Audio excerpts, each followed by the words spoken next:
We're back right here at Moscone Center, the 2018 Winter Fancy Food Show. Don't forget that there's also a Summer Fancy Food Show the last week in June in New York. You think this is something, that one is even bigger. There's more attendees, there's more exhibitors. This year, there's over 30 different countries. You can see them behind me. We've got France, China, Japan, Italy, Germany, Greece. There's some more countries down there. We have 30 countries in New York. There's 70 countries. And what I particularly like is being able to walk into some of those areas and see foods that I've never seen before, that are not being imported here in the US. And also, on the top of us, on the third floor of this building, there's also an innovation center where there's a lot of new upstart brands, if you would. We haven't gotten the camera up there yet, but we will be doing that. But I want to talk a little bit about that area with Eileen Gordon from Barnraiser. Eileen, welcome. Well, thank you. So talk to me, what is Barnraiser and why are you here? Well, Barnraiser is an online community, maybe a modern social marketplace, and we exist to bring these emerging brands to light in front of the very consumers that care more and more about their existence. So the consumer can buy it. Is Barnraiser similar to like what Amazon is, but for these innovative new products? Well, it's actually more than that. It is a place to discover both emerging brands and social innovators, so even the people doing nonprofit projects. It's a place to find what you may not know about, to be able to shop those values, but also contribute to projects in your community that are helping to build new food systems. So it's a combination of, Kickstarter, Amazon, all rolled into one? Yeah, I wouldn't say Amazon as much as, what do you love? You talked about discovery upstairs, things that you might not see before. So to me, the experience is a little bit more like Pinterest or Spotify for music. If I can continue to find out what's happening that's exciting, and I can shop for some of that, and I can actually contribute to projects sometimes. And most importantly for us is, how do producers and makers who are really intriguing to consumers now become connectors and people who recommend? So in Barnraiser, the platform, the more I look at and I like and I share, the more I'm going to get things recommended for me. I was just talking upstairs, and to give you a couple of examples, we were talking about the future of markets with Mike Lee. When Mike is producing futuristic food products that help consumers understand. Yeah, we had Mike here, yesterday, and really showcased what he was doing at the Summer Fancy Food Show as well. That's right. So, what is a cracker that can help explain crop rotation? Or then I was talking right after Karen Leibowitz of the Perennial Restaurant here, and they're really using the restaurant and chefs as a platform to explore with consumers how can farming take carbon out of the atmosphere, and what do these special perennial grasses mean, and how does that end up in my beer, in my bread.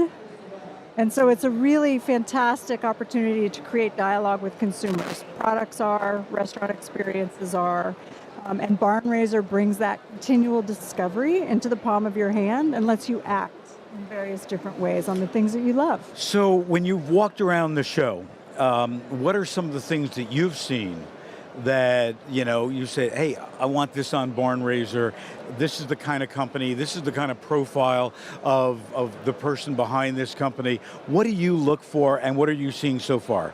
Yeah, so we look for any product or social innovator that are trying to move the needle in the right direction toward health, wellness, sustainability. So health for me personally, right? We all need this to happen. I actually come from a long line of Swiss Italian dairy ranchers from Northern California, even though I grew up on the East Coast. Well, there's all kinds of ways people are helping, right? And they're making a difference. Well, consumers are deeply intrigued by that if they know about it, and if they're giving the opportunity to make a difference. So what am I particularly excited about? I'm very excited about the move toward plants and clean plants. in so many products. So right off the bat, we want to move a little bit away from our level of meat consumption without moving away from it because we love it and it's great. How can these products make it easier for consumers to move a little bit more away from that, whether it's for health reasons or environmental reasons, right? Or and political reasons. What are some of the things that consumers are asking you or telling you that they want? They want things that have clean labels, right? So it's desperate for them to know that these products are made with sources, small amounts of ingredients, and sources that are clean. Again, the food allergy issue is bigger than ever, but there's a millennial and a health-conscious head of household consumer that's driving this movement. So it's millennials. Does it expand beyond millennials and Generation Z? Are we seeing, baby boomers caring about it, or is it just focused on these two generations that have this passion for food and this demand for transparency? I'm sure you're aware that the Master Chef Paul Bocuse just died this week. I actually think it started 80 years ago when chefs started to become more and more present in our lives in interesting ways. And then it moved into the specialty food world, right? And the fancy food world. Imports were a big part of that at first in America. And now it's also American-made ingenuity everywhere we look. A lot of American-made. Everywhere we look. Yep. So what I'm particularly excited about is that there's over 80 million consumers that are demanding better for you things. Their motivations might be slightly different. Some might be motivated by health. Personal health crises are making it very urgent. Some might be motivated by political and concerns about farming and the environment, and some are motivated just by interest. What brought this industry to life was the foodie and the passion that you see.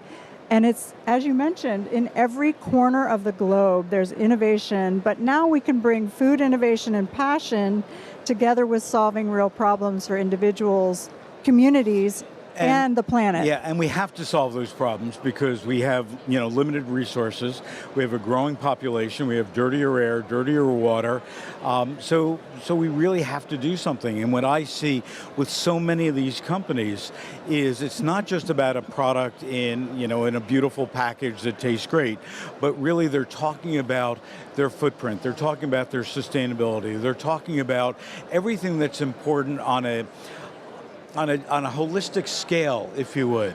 So it's not, and we've talked a lot about this over the past day and a half, it's not just about somebody coming up with a product, making money, selling out, and being fat and happy. We're talking about them really making a change and making a difference for consumers and for the planet. Yeah, I'd love to give you three exciting examples. Sure. So the Yes Bar was created by a mother in Los Angeles who was tired of saying no to her son because he had food allergies. That's great. Right? Okay, so That's clean great. label. Love the name, yep. But she applies these fantastic culinary flavor profiles that you would get in any dish in a restaurant to an energy bar, like black sesame and Himalayan sea salt. So you're getting all of the wonderfulness of the culinary world into this package with only 5 ingredients or 8 ingredients, and they're all made with love from this woman who just simply had to do it. Yeah. Right? Another example is Preserve Farm Kitchens out of Petaluma. They go get produce from the best farms in Northern California that otherwise would go to waste and turn them into shelf-stable products. So they're gleaning. They just launched a small batch selling event on Barnraiser for tomato water. Beautiful product. I have not tasted tomato water. Tomato water. Cook your pasta in tomato water. It will blow your mind. Oh, sure. Blow Makes your mind. Or make a martini with it. Not a martini drinker, but okay, I'll just taste it by itself. You can make a faux-tini or something like that, right? But those are a couple examples. Sonoma Hot Sauce, Deb Rock, is a farm advocate, farm worker advocate, also from Northern California, organizes community harvests to go get all the peppers in a county and then makes a raw fermented hot sauce within days of that community picking to brand every community's local produce with a condiment. It's out of this world, fabulous. right? Fabulous idea. So every corner of the globe, lots of innovation, and Barnraiser's here to celebrate those innovators, those emerging brands, connect them with consumers, and allow the consumers a way to celebrate them and buy and support community projects. No, it sounds fabulous. Keep Thank up the good work. It's Thank great. you so much. And we're going to take a break. When we come back, we're going to talk a little bit more about milk and the importance of milk. I'm Phil Lempert.